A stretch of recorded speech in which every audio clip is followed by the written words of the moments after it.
Oh, remembering. Number 8. No, remembering. Number 9. Chapter 9. The past made real. From the beginning, Jerry had felt like a foreigner.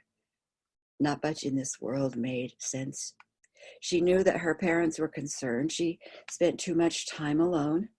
She avoided people. Hard to make friends anyway. She wouldn't go to church either. She told her parents that she could not believe in a God their minister described. A benevolent being would not judge and punish. When she was about 5 years old, she had shared some of her ideas with them and the colors around everything. Friends that no one else could see, music that filled the air. They had been shocked and told her to never speak of such things. And so she had held all that which was so real and valuable to her inside. Why would anyone prefer this life of fear and blame to the one that was so real to her, one of joy and acceptance? In her world, differences were acknowledged and celebrated. No one would have hurt another. One's thoughts and emotions either added to or diminished every other being. Everyone was responsible for monitoring their mind and feelings to bring benefit. Encouragement lifted everyone. No, she would not accept life as crazy as the one she saw around her, where blame, divisiveness, and all forms of isms existed. If it meant being alone in this strange, hostile place, so be it. Although her school grades were excellent and college seemed to pose no problem at all, Jerry felt depressed sometimes. She sat on the grass of the university quad. Her fellow students moved around campus. Some were in groups, others alone. Couples held hands as they walked or chatted under trees and by their cars.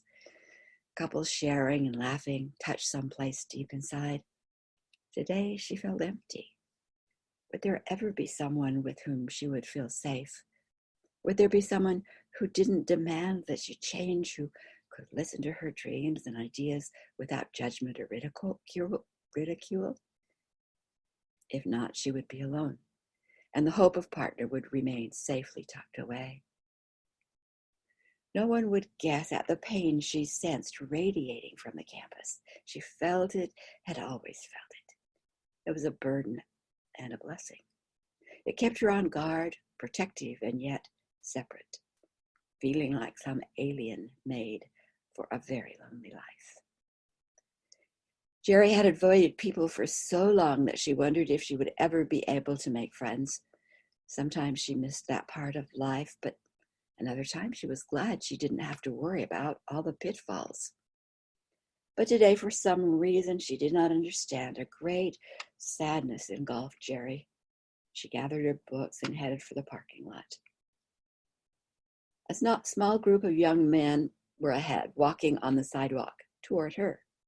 They were laughing and jostling each other. She tucked her head down and quickened her pace. As she approached, they whistled and one voice called out to, "Nice tits."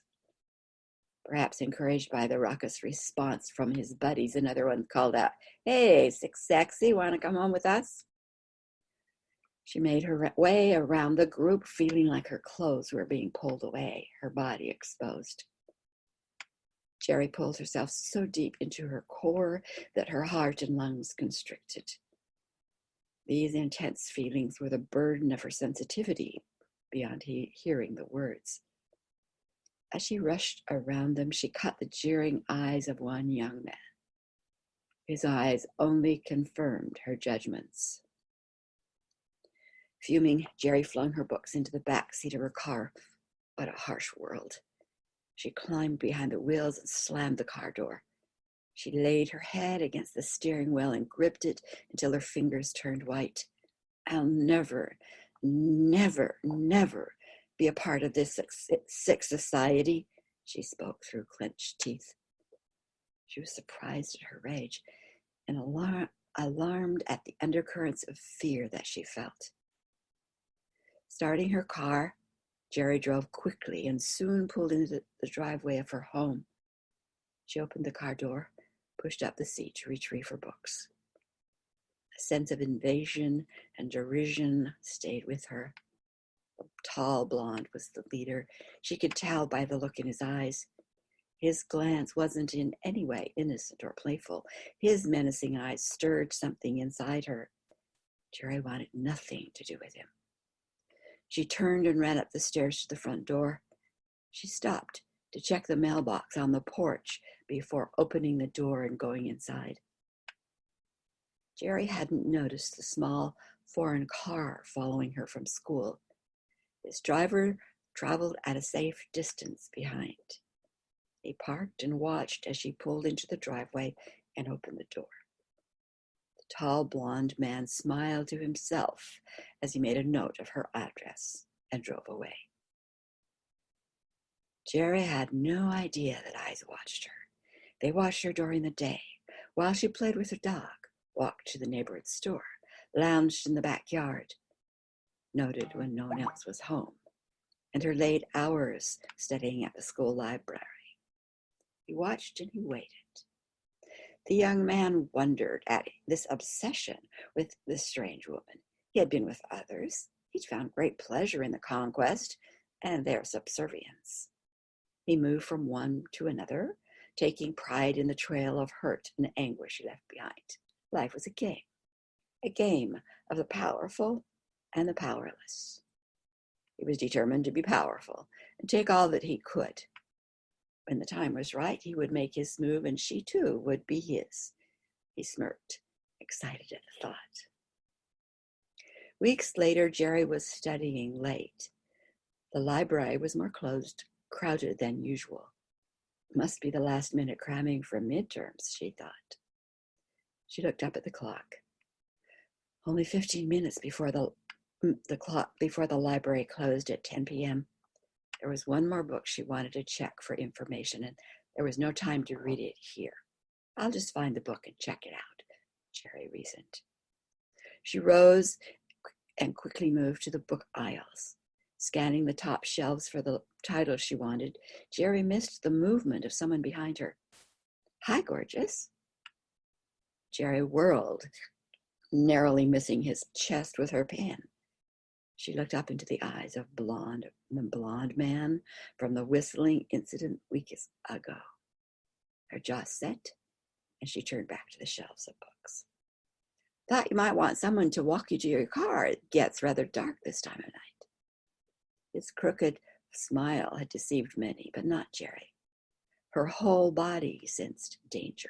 Her eyes shot him her answer, and she turned to walk away.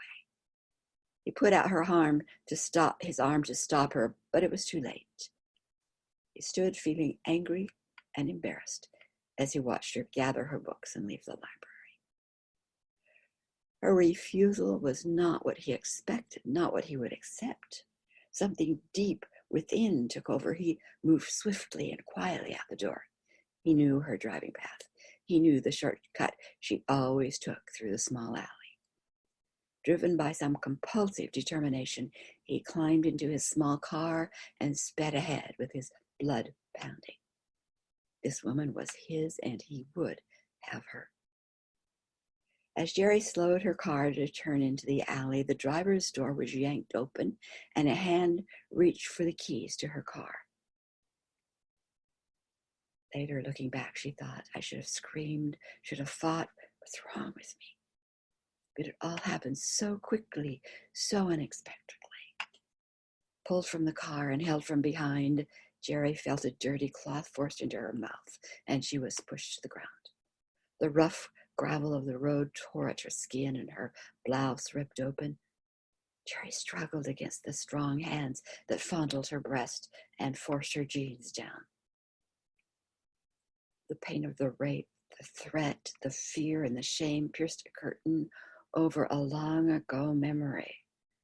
Her emotions rose and ripped open a chamber she had sealed off eons ago. Light exposed the picture, and pain echoed throughout her body. Faces flashing on the ceiling of her mind, and then the terror and cries stopped. She felt as silent and cold as an ice cave. Jerry went inside that cave, burying herself where no one could reach her. The young man had collapsed on her, entirely spent. He hurriedly raised his body, zipped his jeans, and buckled his belt. The woman had her face turned away, eyes closed. In the light of the moon, he could see the blood where her cheek had hit a rock. For a moment, he was confused, as if coming out of a bad dream, but he pushed that aside. "You tell anyone and I'll kill you," he snarled as he moved to his car, hidden in the alley. "She asked for it, the bitch. Just like all women, they have to be taught their place," he mumbled as he walked away. He turned the keys to his sports car and sped toward his home. In his cozy apartment, Rory had just finished reviewing some ideas he had to discuss with the board of trustees at the center. It was 10:25 p.m. Very little evening left. He got up from his desk, gathering the papers he would need for tomorrow's meeting. Suddenly, he felt like he had been kicked in the stomach. He doubled over and his vision blurred. Bile raised in his throat, and he swallowed hard. A moan came from a place beyond his physical body, and pictures came. Visions, dreams, he could not say. His head swirled, and the bile came again, and he reached to sit on his chair. A woman, some long ago time, just like before, but this time he was holding her, rocking her. He felt her limp, unresponsive body. Cries broke loose from the depths of his soul. It radiated throughout his body, and then all he saw was blackness. Blackness. Staggering to his bedroom, he sat down on the bed. Holding his head, closing his eyes, he tried to comprehend what was happening. He had seen her face before. It was always the same face. But he had never before felt the pain. He saw himself hold her body close to him. An overwhelming sense of loss welled up, leaving a gaping wound, an aching emptiness. This was no delusion.